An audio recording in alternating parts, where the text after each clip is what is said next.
Salut à toi, c'est Clément. Mardi 13 octobre 2020, Apple a tenu une keynote en ligne durant laquelle ils ont présenté plusieurs produits. D'abord, le HomePod Mini qui reprend le concept du HomePod classique mais dans un design plus petit et arrondi. Apple, durant cette keynote, a aussi présenté 4 iPhone 12. Il y a des dizaines de vidéos sur YouTube qui détaillent les spécificités de ces 4 iPhone 12 et je te laisse aller les voir si tu en as envie. Mais 2 de ces 4 iPhone 12, les 12 Pro et les 12 Pro Max, et comme les rumeurs l'ont annoncé, dont je t'ai parlé aussi dans une précédente vidéo, et bien ces iPhone 12 Pro et 12 Pro Max possèdent à l'arrière un scanner LiDAR. Ce scanner LiDAR a plusieurs fonctions de photo et de réalité augmentée. Quelles sont ces fonctions en question et à quoi pourrait bien servir ce scanner LiDAR à l'avenir? La réponse est dans cette vidéo.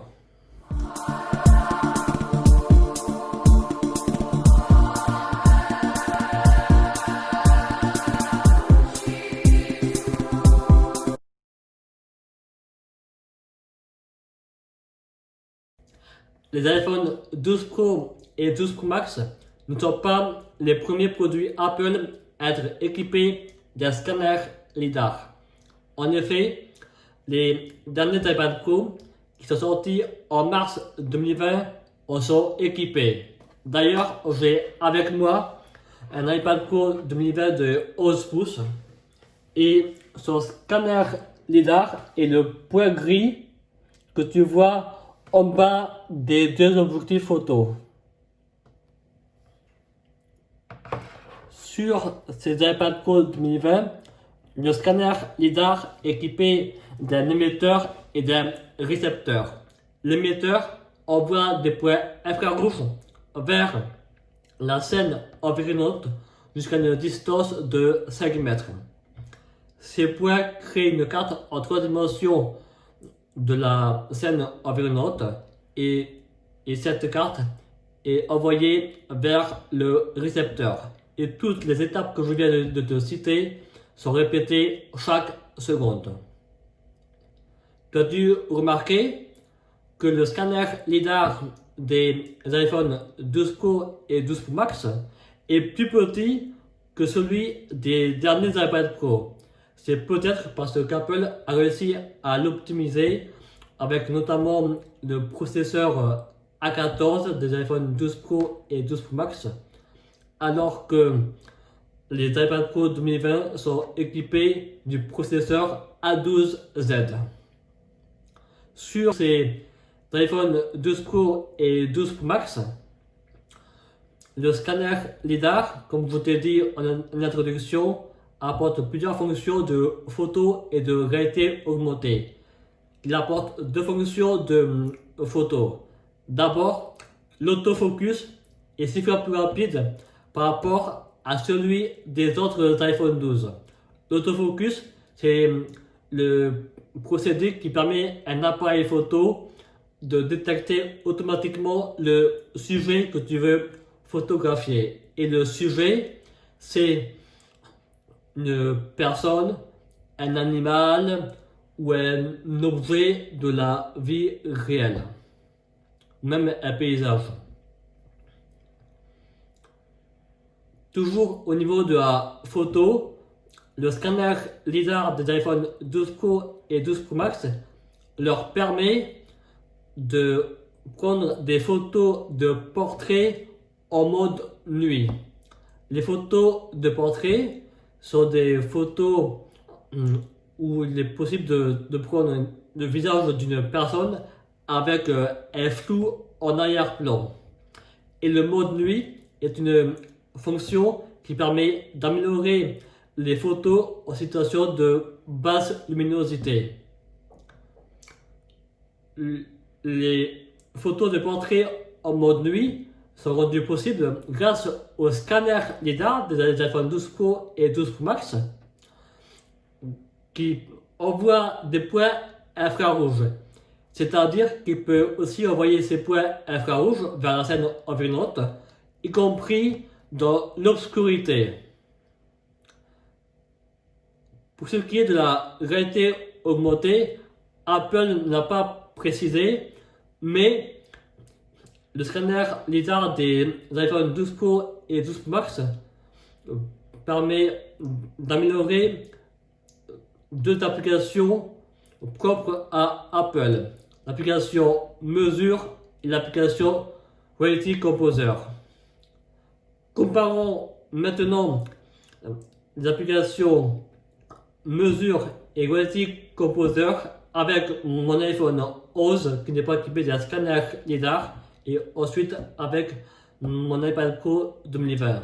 Et commençons d'abord avec l'application Mesure avec mon iPhone 11. Pour tester l'application Mesure de mon iPhone 11, j'ai posé sur la table à manger de mon appartement mon iPad Pro 2020, mon iPhone SE de première génération et mon MacBook Pro. D'abord, l'application me demande de me rapprocher de la table pour qu'elle puisse la détecter. Une fois que c'est fait, l'application Mesure détecte mon iPad Pro 2020 qui est rectangulaire. Ça permet de calculer sa longueur, sa largeur et sa surface. De même que mon iPhone SE de première génération et mon MacBook Pro. Cette application Mesure détecte la table avec le point blanc, mais pas ses coins. Pour tester l'application Mesure de mon iPad Pro 2020, j'ai gardé la même scène, sauf que j'ai posé sur la table mon iPhone 11 à la place de mon iPad Pro 2020. Et voilà, comme tu peux le voir, l'application détecte les coins de la table avec la ligne jaune. Ça me permet de mesurer sa longueur d'un point à un autre. Elle détecte aussi l'autre coin de la table et aussi l'application Mesure affiche en réalité augmentée une règle de la longueur que j'ai mesurée auparavant, et elle permet aussi, comme avec mon iPhone 11, de mesurer des objets rectangulaires, permettant ainsi de calculer leur longueur, leur largeur et leur surface. Passons maintenant à l'application Reality Composer. Et pour tester celle de mon iPhone 11, j'ai enlevé mes produits Apple de la table et j'ai placé dessus en réalité augmentée un cube rouge à l'aide de cette application Reality Composer. D'abord, l'application a besoin de détecter la table et ça me prend beaucoup de temps pour essayer de bien me placer afin que la table soit détectée et que le cube se place dessus. Une fois que c'est fait, je déplace le cube et pendant que je me déplace, le cube a tendance à se déplacer en même temps. En me mettant derrière la chaise, le cube est entièrement visible.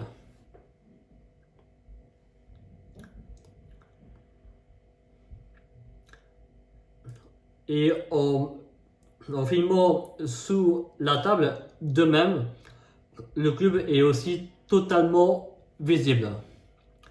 Il a l'impression de se placer sous la table et de remonter lorsque je me replace debout. Et lorsque je me cache derrière un mur, aussi le cube est entièrement visible. Pour tester l'application YT Composer de mon iPad Pro 2020, j'ai placé en réalité augmentée ce même cube rouge sur cette même table. D'abord, l'application détecte beaucoup plus vite la table et du coup elle place beaucoup plus vite le cube sur celle-ci. Pendant que je me déplace, le cube a l'air d'être un peu mieux fixé sur la table. Lorsque je me mets derrière la chaise et que j'active l'occlusion avec le monde réel à l'aide d'un bouton, le cube est en partie caché derrière cette chaise et redevient totalement visible lorsque je désactive cette occlusion avec le monde réel. Maintenant, lorsque je me mets derrière un mur et que l'occlusion est activée, le cube est totalement caché et redevient totalement visible lorsque je désactive cette occlusion. Maintenant, j'essaye de m'allonger en gradant avec mes deux mains mon iPad Pro 2020. Et lorsque je me suis allongé, je peux voir que le cube est en partie caché dans la table lorsque l'occlusion est activée. Et ce cube redevient totalement visible lorsque je désactive cette occlusion.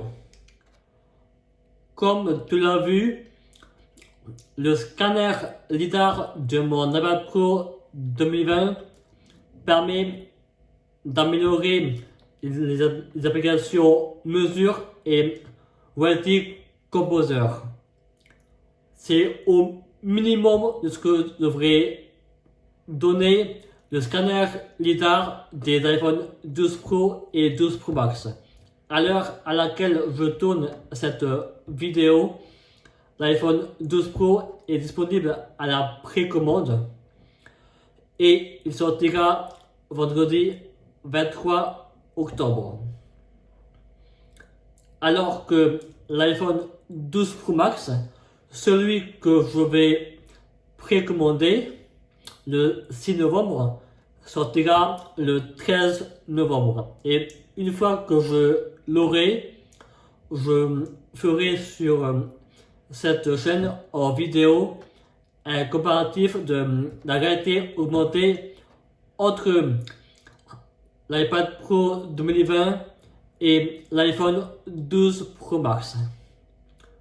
Pour revenir à l'application YT Composer, je t'en parle dans ma vidéo sur l'historique des fonctions de réalité augmentée et de face tracking d'iOS 11 à iOS et iPadOS 14.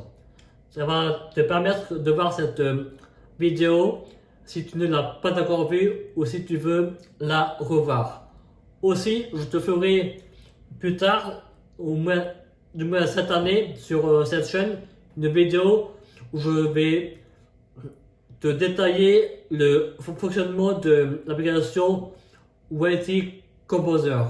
Sachant que cette application peut être très utile si tu es un artiste, par exemple si tu es créatif visuel et que tu veux exploiter ta créativité, mais aussi je vais en parler dans cette vidéo en question, sachant que aussi cette application YT Composer peut être utilisée par les développeurs iOS qui créent des applications en réalité augmentée. Et d'ailleurs, Apple on a parlé durant cette keynote du 13 octobre, c'est que avec le scanner LiDAR des iPhone 12 Pro et 12 Pro Max, de même qu'avec l'iPad Pro 2020, eh bien, la réalité augmentée est nettement plus précise qu'avec des appareils non équipés d'un scanner LiDAR.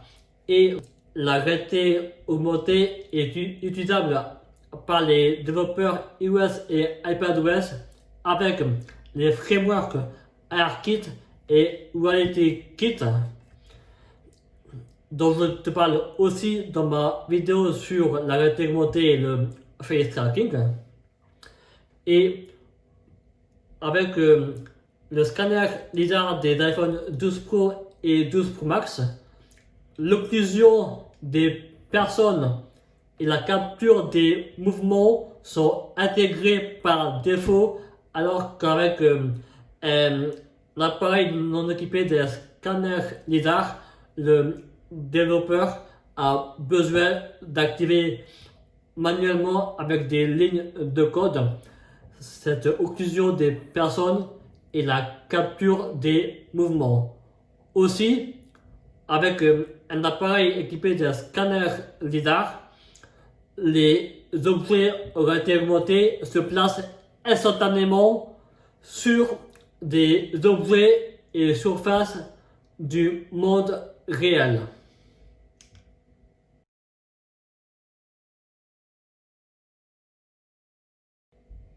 Il est probable qu'Apple ajoute à l'avenir de nouvelles fonctions de photo, vidéo et de réalité augmentée qui exploiteraient le scanner LiDAR des iPhone 12 Pro et 12 Pro Max. D'abord, on pourrait imaginer qu'Apple ajoute dans l'application appareil photo les vidéos en mode de portrait où il serait possible de filmer le visage d'une personne tout en ayant un flou en arrière-plan. Ensuite, imagine avoir la possibilité à l'avenir de flouter des personnes, objets et textes pour la confidentialité. Par exemple, tu es en train de prendre une photo de deux personnes et l'application appareil photo, avant que tu prennes cette photo, elle te suggère de flouter ces deux personnes ou une des deux, et ça pourrait marcher aussi une fois que tu as fini de prendre cette photo. Ça pourrait aussi fonctionner en vidéo, et ce serait toujours pour la confidentialité. Et enfin, je pense qu'Apple pourrait à l'avenir intégrer dans l'application appareil photo des filtres intelligents en réalité augmentée. Pour ce qui est des filtres intelligents, je pense que ce seraient des objets, des textes en réalité augmentée qui seraient suggérés en fonction de la scène que tu filmes. Par exemple, tu es chez toi, tu filmes une partie de ton sol qui est un parquet.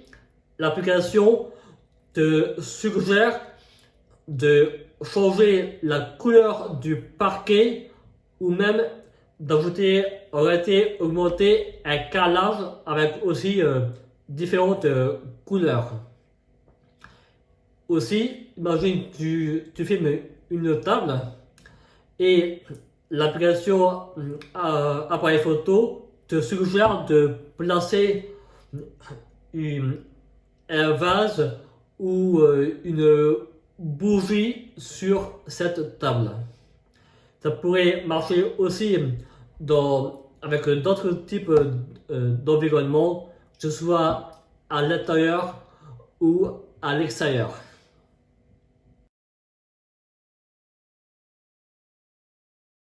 C'est maintenant la fin de cette vidéo. Donc si tu veux me dire quelque chose concernant cette vidéo, n'hésite pas à me faire part dans les commentaires.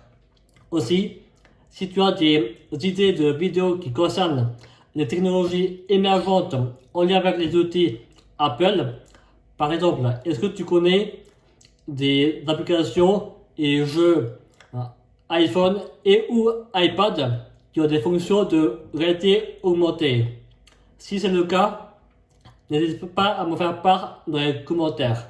En parlant d'applications et de jeux en réalité augmentée, je suis en train de développer un jeu iPhone en réalité augmentée que je vais bientôt sortir en bêta et dont je vais bientôt te parler en vidéo et c'est possible que je t'en parle dans la prochaine vidéo. Mais je te promets rien là-dessus.